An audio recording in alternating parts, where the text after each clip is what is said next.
What's up, guys? So today's episode is all about brick and mortar business versus the online business. It's going to be so cool. And yes, we are podcasting in the car again. So guys, let me get a theme song on and I'll see you in the episode.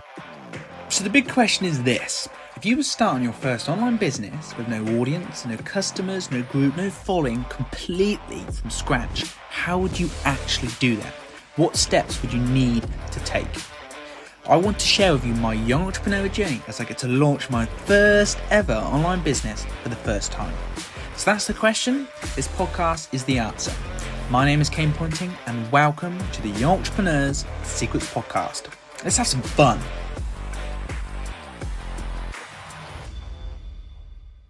What's up, everybody? I hope you're having a great day. Now, today's episode, I get to share with you what brick and mortar business versus the online business actually means. Okay, so it's a brick and mortar business versus the online business.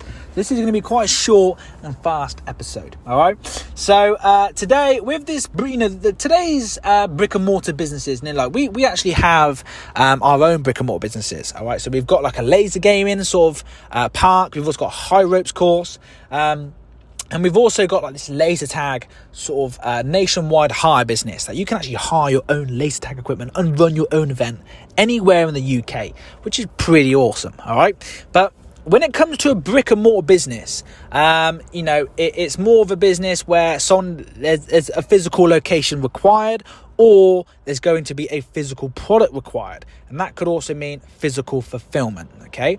Now, with brick and mortar businesses, what I've realised is brick and mortar businesses, they're quite cool. You can get a lot of money out of brick and mortar business. Not saying that they're not productive and they're not wise for profit, because there are a lot of physical places out there that do make millions and millions and billions of pounds and dollars through selling physical items, okay? But it's like when it comes to brick and mortar versus online, what is the easiest as a young entrepreneur? So with a little bit of experience in the brick and mortar business is I've been there and I've sort of managed 3 different businesses, okay? One is a high ropes course. You need to physically go there.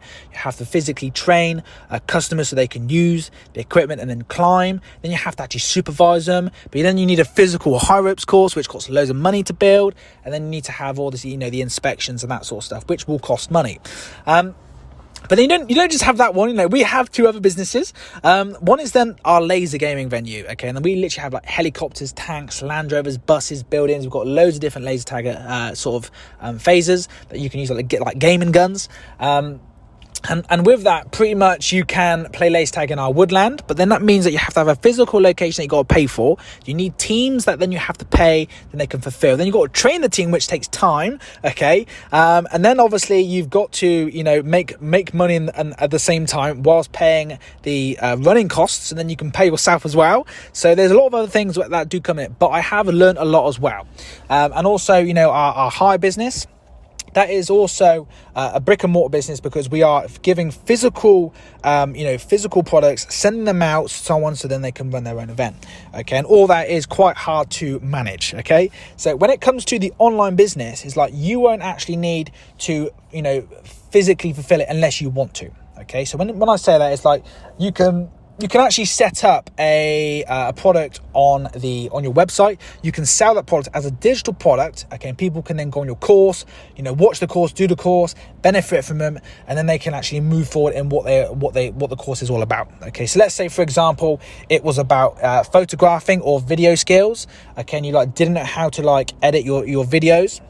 You could go on a course of how to edit videos for beginners.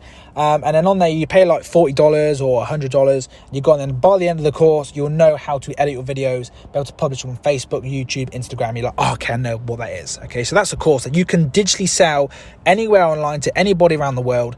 Okay, but the most important thing is you don't have to physically go anywhere. You don't have to physically keep, telling people how to do it unless you want to. Okay, but you can also sell that to many, many, many, many, many people around the world. And that's what's the great thing about the online business, that you can do that.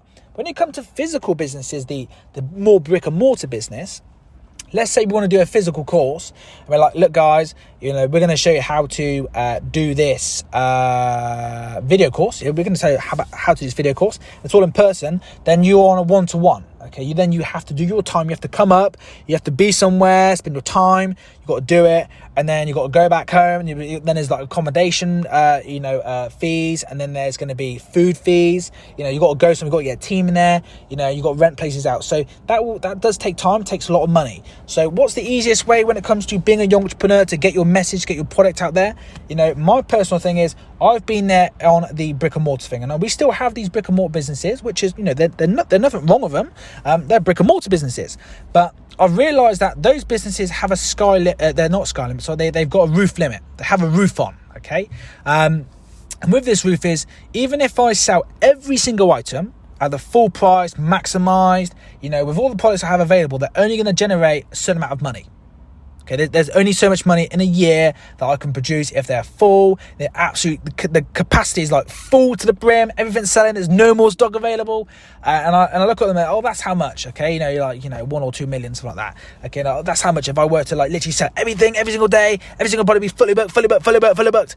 Okay, I have staff teams all there. You could probably generate 1 to 2 million. Okay, you're like, okay, but then, could you then being stressed out trying to get all these teams in, all these different things, to spend loads of money just to run the actual business? Is there an easier way? And we're looking and go, yeah, this sort of is a bit of an easier way, because you could go online and you could do the same thing.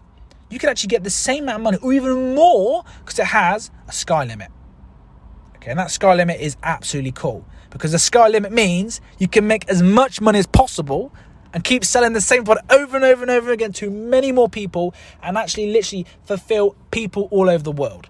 Okay, and with our physical products, like we have our birthday packages, we have these laser phasers which you can hire out anywhere in the UK. But what about people in France who want to do that as well? They can't hire from us because it costs too much money to ship out. It's not beneficial for the business to do that. So the other thing what you would do is, okay, we can't do that with physical, but we can hit these people. But can I go online? Can I sell something online to hit more people? Yes, I could. Obviously I can't sell, laser phasers, horrible in France, because it does cost a lot of money to ship there and come back, and how much time they're out, and could I generate that money easily in a different place to people local to me? Or could I do a product that's available for anyone around the world that could benefit them when it comes to laser tag, or it comes to the high ropes, or it goes whatever you guys do? We're going into business blogs, okay, about a female entrepreneur, widely successful women entrepreneurs, who are there and they want to up level their income. They've got membership sites, they're creating courses and that sort of stuff. So how can we take their income from at the moment to up more? How can we scale that up?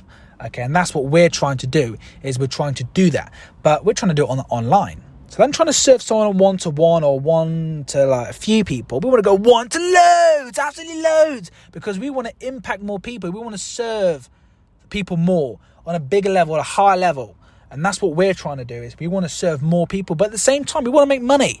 Okay, we're not going to lie to ourselves, oh, we're only doing it because we want to serve people. Okay, we're doing it because we want to make money at the same time. That's the whole point of being an entrepreneur, is you want to make money, don't you? Yes, you. Hell yeah, you do. There's nothing wrong with making money. Some people think there is, some people don't. Okay, I personally think you want to make money, that's fine. You are a young entrepreneur, you want to make money, that's cool. Okay, but my expertise is, we've had a little bit, we've had a few brick and mortar businesses. Okay, and at the moment with coronavirus, they're all closed down. Okay, nothing else is coming through. So what we have to do is to pivot. We're pivoting, going online. We're going online because physically we can't be shut down. We can only be shut down online from like Facebook or Google or anything like that. But it enables us to sell to many more at a high level, to give them more stuff anywhere around the world. So we're not relying on location, because, in the UK at the moment, if you're listening from different countries, in the UK, if where we're based in Oxford, if Oxford, gets shut down and it's on like a lockdown sort of situation, unfortunately, we can't provide birthday parties to people. We can't hire goods out to people. We can't fulfill people on our high ropes course. That means that we have to shut down again because we're relying on our area. So as young entrepreneurs, or as entrepreneurs, how can we make ourselves go, no, we're not going to rely on that. We want to be served to everyone. We want to be reliant on ourselves, that we can put our stuff out anywhere. And online business means you can fulfill people anywhere in the world, depending on what you want to serve. okay, and what you want to serve to people and offer as products and services. Okay, and that's why we're going online. We're going online because we know what physical businesses, there's a roof limit. Okay, also you can be shut down from these viruses. The government, they say, look, you can't go for it. Unfortunately, there's nothing that you can do. You have to wait out. And we're like, but we need money. We need to pay our bills. We've got to pay our teams. We've got to generate money. We have to do this. And that's the whole point of being an entrepreneur, is you have to do that. So how can we pivot? We're going to go online. We're going to give something. We're going to online product that can sell loads of, unlimited amount. However many people are on the planet, we're going to sell that many. Okay, we can do that. Okay, but online is, you can just keep driving people there. Okay, keep driving traffic so people can buy it. We can serve the people, but also give them the next product. Okay, we can sell that all without physically going anywhere. Physically, you go in there, running a session with your time, your money, your energy, but you can do that on a mass level. So it's going from one to one, or one to a few, to one to many. One to the big, massive load of people that we want to impact at a high level. So that is why, I say, when it comes to brick and mortar versus the online business, my opinion is brick and mortar businesses are really cool. You learn so much stuff. I learned as a young entrepreneur that I've been exposed into brick and mortar business. But I now know that when I want to create a new business, what I don't want. Okay, so then I can customize the stuff that was really hard. I had to keep doing this. Than me doing a one-to-one sort of thing, and it does take a lot of time. Okay, I want to do something which I can sell to a lot more people, but maybe at the same price. So than me doing one-to-one, and I can only make £200 every hour. Could I make £200 and just keep making it, and just all I got to do is drive people there? Yeah, I could. So that's what I want to try to do. Is we want to do that. So online to from the brick and mortar business, online is the way that we're going. Okay, because it means that we don't have to rely on location, don't have to rely on the local people. We don't have to rely on physical products being sold. Okay, what about if you have to fix your equipment? That costs money from different countries. They got to ship back in. So what do we want to do? We want to go online. So then we can create a digital product. Then we can deliver them via email, or they've got a dashboard, or they've got some sort of membership area that they can access. And we're only reliant on servers. Okay, and there's loads of servers out in the world. Okay, so it means that we can carry on our business, we can scale faster, we can serve people more, we can generate more money, and we are a true young entrepreneur. Okay, because then we can get out there, get our message out, get our product out, get our service out there to impact more lives and serve more people. And that is what it's all about. Plus, making money at the same time. So there's nothing wrong with making money. All right, so it's all about making money, serving people, okay, getting your products out there, getting your services out there, okay, so you can change the world forever for the better good. And that is what it's all about, okay? So guys, I hope you've enjoyed today's episode of the online business versus brick and mortar business, because I've enjoyed today. And guys, I'm sure even if you're doing a brick and mortar business, or you're doing something one-to-one with people, okay, just think, okay, I want to go online. How can I go online? How can I make this that I want to scale this with more people? How can I do that? Okay, you want to be thinking of how can I reach more people? How can I get my message out there to more people? Okay, that where I could be spending my time on different things, but I can still impact the same amount of people, or even more people at the same time. That's the sort of stuff you guys want to be thinking about. So I hope you've enjoyed today's episode. I look forward to seeing you guys on the next episode of the Young Entrepreneur Secrets podcast. And guys, once again, remember, you are a true young entrepreneur in the making, or you might even already be one, okay? And I look forward to speaking to you all guys soon. Cheers, guys. Thank you. Bye-bye. Thank you so much for listening to today's episode, guys. I hope what I've shared with you today has helped you and really inspired you in your young entrepreneurial journey. If this episode did help you today, feel free to tag me in your biggest takeaways, aha moments, and let me know how much you love this by leaving a 5-star review. Or even if you want to share it with like-minded young entrepreneurs who you think might benefit the podcast, feel free to do so. You're thinking, I want to get instant notifications when the new episodes drop. You can hit the subscribe button and you'll get notified when I drop them. Once again, guys, thank you so much for listening. And remember, you are one true young entrepreneur in the making. And I'll speak to you in the next episode.